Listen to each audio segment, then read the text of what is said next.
नमस्कार, आप देख रहे हैं दंगल 5 में हूं रमेश भट्ट। चुनावी दंगल में आज हम आपको बताएंगे कि यूपी चुनाव प्रचार में क्यों गायब हैं प्रियंका गांधी। सुल्तानपुर में चुनाव से इन वक्त पहले तक कहां थे वरुण गांधी। काशी में किस सीट पर बीजेपी के उम्मीदवार को है दादा के आशीर्वाद का इंतजार। और आपको दिखाएंगे अजब गजब उम्मीदवार। लेकिन सबसे पहले आपको दिखाते हैं चुनावी जंग में नेताओं ने कैसे एक दूसरे पर सियासी वार किए। राहुल बाबा अभी बड़े जोर जोर से बोलते हैं कि मोदी जी आप बताओ कि आपने 2.5 साल हो गए क्या दिया। अरे राहुल बाबा 2019 के चुनाव में आएंगे तो देश की जनता के सामने पल पल और पाई पाई का हिसाब लेके आएंगे।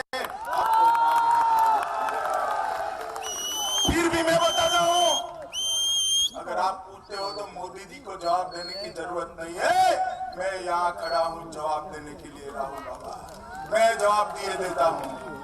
सबसे पहला काम हमने किया बोलने वाला प्रधानमंत्री देने का काम। आपने तो 10 साल तक ऐसा प्रधानमंत्री दिया था जिसकी आवाज आपके और आपके माता जी के अलावे किसी ने सुनी ही नहीं। जैसे 15 लाख रुपए का वायदा झूठ था, वैसे ही किसानों का कर्जा माफ करने का वायदा झूठ है। अब मोदी जी आते हैं, झूठ बोल जाते हैं, चले जाते हैं और सोचते हैं कि यूपी की जनता को कोई समझ नहीं। आऊंगा, 15 लाख की बात करूंगा, चला जाऊंगा, ये लोग भूल जाएंगे। फिर आऊंगा, किसानों की बात करूंगा, चला जाऊंगा, भूल जाएंगे। तो पूरी ताकत झोंक रखी है बीजेपी ने और सपा कांग्रेस गठबंधन ने। उत्तर प्रदेश में चुनावी दंगल के 2 राउंड हो चुके हैं। सभी पार्टियों को अपने प्रदर्शन का अंदाजा होने लगा है। लेकिन इस दौरान उत्तर प्रदेश के चुनाव प्रचार में कुछ बड़े चेहरे अभी तक नजर नहीं आए और इनमें सबसे बड़ा चेहरा है प्रियंका गांधी। तो आखिर क्यों प्रचार नहीं कर रही हैं प्रियंका और क्या है कांग्रेस के सामने अमेठी रायबरेली का असमंजस, देखिए इस रिपोर्ट में। ये ट्रिपल पी। उत्तर प्रदेश की सियासी लड़ाई में कांग्रेस की नैया पार लगाने के लिए राहुल ने अखिलेश के नाव की सवारी कर ली है। कांग्रेस और समाजवादी पार्टी के साथ की जीत पर न सिर्फ अखिलेश को भरोसा है, बल्कि राहुल भी इस दोस्ती का चमकदार भविष्य देखते हैं। यूपी के इन 2 लड़कों की जोड़ी ने सूबे का सियासी गणित तो जरूर बदल डाला है, लेकिन इस चुनावी भीड़ में कांग्रेस के कार्यकर्ताओं को एक और चेहरे की तलाश थी जो अभी तक नहीं दिखी है। कांग्रेसियों को उम्मीद थी कि यूपी चुनाव में प्रियंका गांधी का प्रचार कांग्रेस के लिए फायदेमंद साबित होने वाला है, लेकिन 2 चरण के चुनाव गुजर जाने के बावजूद अभी तक प्रियंका गांधी चुनाव प्रचार के मंच पर नजर नहीं आई हैं। सूत्रों के मुताबिक पहले खबर थी कि प्रियंका 14 फरवरी के बाद अमेठी और रायबरेली के इलाके में चुनाव प्रचार करेंगी, लेकिन अभी तक प्रियंका का कोई चुनावी कार्यक्रम तय नहीं हो सका है। यूपी के चुनावी मैदान में प्रचार की बात कौन कहे, प्रियंका गांधी ने तो अब तक अमेठी और रायबरेली की तरफ भी रुख नहीं किया है। जाहिर है सपा और कांग्रेस का गठबंधन भले ही यूपी में बहुमत के लिए वोट की अपील कर रहा हो, लेकिन इस गठबंधन की गांठें अमेठी और रायबरेली में ही खुलकर दिखाई दे रही हैं। उत्तर प्रदेश में कांग्रेस और समाजवादी पार्टी के बीच गठबंधन की शर्तों के मुताबिक 298 और 105 सीटों का फार्मूला तय हुआ था, लेकिन अमेठी और रायबरेली जैसे वीआईपी सीटों पर दोनों ही दल अपने उम्मीदवार हटाने को तैयार नहीं हुए। ताज़ा हालात ये है कि अमेठी रायबरेली की 4 सीटों पर एसपी और कांग्रेस दोनों आमने सामने हैं। बाकी 6 सीटों पर कांग्रेस के उम्मीदवारों को एसपी के समर्थन का दावा है। कांग्रेस और समाजवादी पार्टी की मजबूरी यह है कि अमेठी और रायबरेली के इलाके में दोनों ही दलों के ऐसे उम्मीदवार हैं जिन पर पार्टियां समझौते को तैयार नहीं है। राहुल और सोनिया गांधी के संसदीय इलाकों की इन विधानसभा सीटों में अमेठी विधानसभा सीट पर कांग्रेस के अमिता सिंह और एसपी के गायत्री प्रजापति आमने सामने हैं, जबकि गौरीगंज में कांग्रेस के मोहम्मद नईम और एसपी के राकेश सिंह का मुकाबला है। रायबरेली की सरनी सीट पर कांग्रेस के अशोक सिंह की टक्कर एसपी के देवेंद्र सिंह से है, जबकि ऊंचाहार में कांग्रेस के अजय पाल सिंह की एसपी के मनोज पांडेय से कांटे की टक्कर है। निश्चित तौर पर तालमेल कर लेंगे, अभी फेस समय भी है और हमारे वरिष्ठ नेताओं ने भी कहा, जाजा साहब ने भी कहा है कि छोटी मोटी अगर कोई बात है तो उसको आपस में बैठकर गठबंधन तय कर लेगा। इसके अलावा भी कांग्रेस और समाजवादी पार्टी के बीच कई ऐसी सीटें थीं जिन पर दोनों ही दलों ने अपने उम्मीदवार उतारे थे, हालांकि चुनाव के ऐन पहले राहुल और अखिलेश ने कम से कम 10 सीटों पर आखिरी फैसला कर लिया। इनमें कांग्रेस ने लखनऊ सेंट्रल, बिंदकी, सोरांव, प्रयागपुर और 96 सीट से अपने उम्मीदवार हटाए, जबकि एसपी ने महाराजपुर, कानपुर कैंट, कोरांव, बारा और मेहरौनी सीट से अपने उम्मीदवार हटा लिए हैं। और लड़ेगा वही जो जिताऊ होगा, और इसको दोनों राष्ट्रीय नेतृत्व बैठ करके, कांग्रेस पार्टी के और समाजवादी पार्टी के, बहुत जल्द इसको सबसाइड कर लेंगे हम लोग, और एक सीट पे एक आदमी लड़ेगा। हालांकि चुनाव के बीच हुए गठबंधन और उसके बाद अखिलेश राहुल के बीच हुए समझौते को कार्यकर्ता कितना कबूल करते हैं, ये 11 मार्च के नतीजों में ही पता चलेगा। Madhurendra Kumar, news nation, Delhi. Congress ही नहीं, यूपी में बीजेपी की ओर से एक और स्टार प्रचारक है वरुण गांधी, जो आजकल कहीं नजर नहीं आ रहे हैं। यहां तक कि 27 फरवरी को सुल्तानपुर में भी वोटिंग है, लेकिन वरुण कहीं प्रचार करते नहीं दिखाई दे रहे हैं। हर कोई सवाल पूछ रहा है, ऐसा क्यों?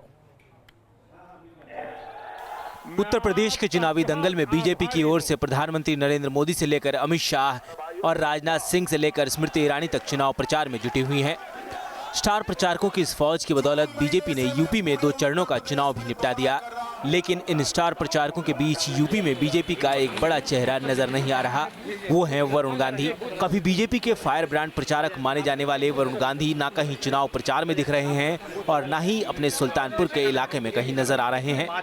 वरुण गांधी का नाम 40 प्रचारकों की सूची में रखा गया था, लेकिन ऐन चुनाव के पहले अब सुल्तानपुर इलाके में ही बीजेपी के कार्यकर्ताओं को वरुण की कमी खलने लगी है, क्योंकि वरुण गांधी के संसदीय क्षेत्र सुल्तानपुर में 5 विधानसभा सीटें हैं। इन 5 सीटों पर 5वें चरण में 27 फरवरी को ही मतदान होना है, जबकि प्रचार के लिए सिर्फ 8 दिन का वक्त बचा है। ऐसे में वरुण गांधी के कहीं नहीं दिखने पर बीजेपी के कार्यकर्ताओं में असमंजस बढ़ने लगा है। कार्यकर्ता समझ नहीं पा रहे कि वरुण खुद ही चुनाव प्रचार से दूर हैं या उन्हें पार्टी ने मौका ही नहीं दिया। सूत्रों से मिली जानकारी के मुताबिक भारतीय जनता पार्टी के फायर ब्रांड नेता वरुण गांधी तीसरे और चौथे चरण में अब भी पार्टी की तरफ से अपने चुनावी कार्यक्रम का इंतजार कर रहे हैं, लेकिन पार्टी ने अब तक वरुण गांधी के चुनावी सभाओं का कोई रूपरेखा तैयार नहीं किया है। यूपी चुनाव की शुरुआत से ही बीजेपी ने वरुण गांधी को ज्यादा तवज्जो नहीं दी। माना जा रहा है कि चुनाव से पहले वरुण को सीएम प्रोजेक्ट करने वाले पोस्टर्स लगने की वजह से पार्टी ने वरुण के मामले में एहतियात बरत लिया है। रविकांत राय, न्यूज नेशन, दिल्ली। कई सहयोगी दल के नेताओं में कांटे की टक्कर है, तो कई टिकट नहीं मिलने से नाराज नेता अपने ही दल के खिलाफ खड़े हो गए हैं। वाराणसी की दक्षिणी विधानसभा सीट पर भी कुछ ऐसा ही हाल है। यह 7 बार के विजयी उम्मीदवार की जगह बीजेपी ने अपने दूसरे उम्मीदवार को मौका दे दिया। वाराणसी में बीजेपी नेता के नामांकन के वक्त एक ओर नीलकंठ के नारे लग रहे थे, तो दूसरी ओर इस सीट से 7 बार विधायक रह चुके बीजेपी के दिग्गज नेता सन्नाटे में अपने घर में बैठे थे। ये 2 तस्वीरें वाराणसी दक्षिण सीट पर बीजेपी के अंदर खाने चल रही कलह पर से पर्दा उठाने के लिए काफी हैं। इन दोनों नेताओं की तारीफ जान लीजिए। टिकट कटने से गमजदा दिख रहे हैं श्यामदेव राय चौधरी उर्फ दादा। श्यामदेव राय 1989 से लगातार अब तक बीजेपी के विधायक रहे हैं, लेकिन इस बार पार्टी ने ऐन मौके पर इनका टिकट काटकर नीलकंठ तिवारी को टिकट दे दिया। अब बीजेपी उम्मीदवार के सामने 7 बार की विजयी सीट बचाने की चुनौती है। ये वास्तव में चुनौती है, लेकिन मैं भारतीय जनता पार्टी का कार्यकर्ता हूं और भारतीय जनता पार्टी का कार्यकर्ता हर चुनौती को समाज के लिए मानता है और पूरा भी करता है। बीजेपी के लिए ये चुनौती इसलिए भी बड़ी हो जाती है क्योंकि इस सीट पर 18 साल से सियासत कर रहे श्यामदेव राय चौधरी नए उम्मीदवार को आशीर्वाद तक नहीं देना चाहते। कभी भी दादा ने मेरे साथ कोई बात नहीं की, दादा ने किसी से कुछ नहीं कहा। दादा का हमेशा आशीर्वाद रहा मेरे साथ, और दादा का मैं कार्यकर्ता हूँ, तो दादा का कार्यकर्ता होने के नाते दादा का प्यार भी भरपूर रहता है। क्या कहा उन्होंने आपसे? आशीर्वाद लेने आया हूँ। आशीर्वाद दिया आपने? अब दिया कि नहीं दिया ये तो पता नहीं। तो ये इसे क्या कहेंगे आप? इसको किस लिए उन्होंने किया ऐसा? नीलकंठ तिवारी की भाई अब तो जनता की अदालत में जाएंगे। आपने उनको विजयी भाव का आशीर्वाद दिया कि नहीं दिया? मैंने कुछ नहीं कहा। तो क्या हश्र होगा उनका? अब ये तो भविष्य बताएगा। श्यामदेव राय चौधरी उर्फ दादा को मनाने के लिए बीजेपी के बड़े नेता कई बार मुलाकात कर चुके हैं। उन्हें भरोसा है कि दादा का सहयोग बीजेपी को मिलेगा, लेकिन बीजेपी के अंदर चल रही कलह को लेकर एसपी कांग्रेस के प्रत्याशी फूले नहीं समा रहे। अभी मैं अंडर नॉमिनेशन कर रहा था, बाहर बीजेपी के एक उम्मीदवार में और एक निर्दल बीजेपी का जो रिबेलियन था उसमें पथराव हो रहा था। तो उनके जब हर सीट पे यही हाल है तो उन लोगों ने, देखिए लोकतंत्र में चाहे राजनीतिक दल हो या जनता हो, तानाशाही कोई बर्दाश्त नहीं करता। श्यामदेव राय चौधरी दादा का टिकट कटने से भारतीय जनता पार्टी में मनमुटाव की स्थिति लगातार बढ़ती हुई नजर आ रही है। ऐसे में नामांकन के बाद भी भारतीय जनता पार्टी के शीर्ष पदाधिकारियों को चिंता है कि इसका असर चुनाव में न पड़ जाए। वीडियो जर्नलिस्ट विपिन सिंह के साथ सुशांत मुखर्जी, न्यूज नेशन, वाराणसी। अब आपको वाराणसी में ही कुछ अजब गजब नेताओं की खबर दिखाते हैं। वाराणसी में कोई उम्मीदवार खुद को जिंदा साबित करने के लिए चुनाव लड़ रहा है तो कोई 35 साल से चुनाव लड़ने की आदत नहीं छोड़ पा रहा। वाराणसी में कोई ठहाके लगाते हुए नामांकन करने पहुंचा तो कोई हर हर महादेव का नाम जप करते हुए खुद को जिंदा साबित करने पहुंचा। और मेरा नाम संतोष मूरत सिंह उर्फ मैं जिंदा। कोई भारतीय संस्कृति को बचाने के लिए बग्घी पर नामांकन करने पहुंचा। हम इंडियन कल्चर को अपने प्रेजेंट कर रहे हैं। सामने देखिए, सामने लेकर जा रहे हैं अपने। वाराणसी में इस बार के चुनाव में इन अजब गजब प्रत्याशियों की नई कहानियां हैं। पहले मिलिए संतोष सिंह नाम के इस प्रत्याशी से जो खुद को जिंदा साबित करने की जंग लड़ रहे हैं। चुनाव कौन लड़ रहा है? चुनाव जिंदा होने के लिए, और 50,000 मुर्दे हैं उनको भी जिंदा करना है। वाराणसी के चोलापुर के रहने वाले संतोष का आरोप है कि वो अपने चचेरे भाइयों की साजिश का शिकार हो गए हैं और सरकारी दस्तावेज में इन्हें मुर्दा घोषित किया जा चुका है। ताऊ काका भाई थे, इन लोगों ने मेरा सामाजिक बहिष्कार कर दिया सिर्फ इसलिए कि आपने एक दलित लड़की से शादी किया है राजपूत होके, और यहाँ पे एफिडेविट लगा दिए राजस्व विभाग में लापता मिसिंग लाश, और 12.5 एकड़ जमीन अपने नाम ट्रांसफर करा लिए और 13वीं करके पूरी जमीन अपने नाम करा दिए। अब इनसे मिलिए, ये है नरेंद्र नाथ दुबे अडिग उर्फ धरती पकड़। काशी की कचहरी में वकालत करने वाले अडिग काशी से दिल्ली तक होने वाले सभी चुनाव में नामांकन जरूर करते हैं।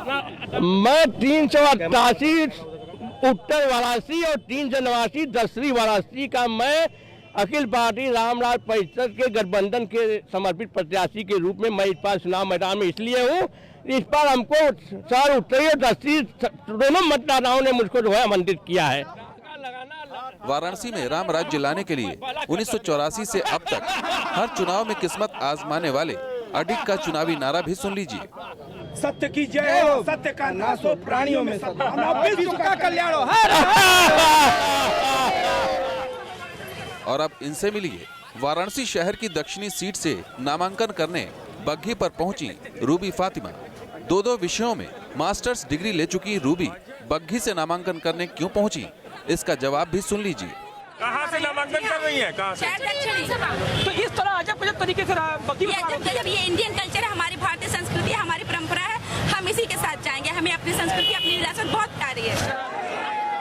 वाराणसी के चुनावी दंगल में भले इन अजब गजब उम्मीदवारों की जंग का सियासी मतलब न हो, लेकिन ऐसे रंग लोगों का मनोरंजन जरूर करते हैं। Sushant Mukherjee, news nation, Varanasi.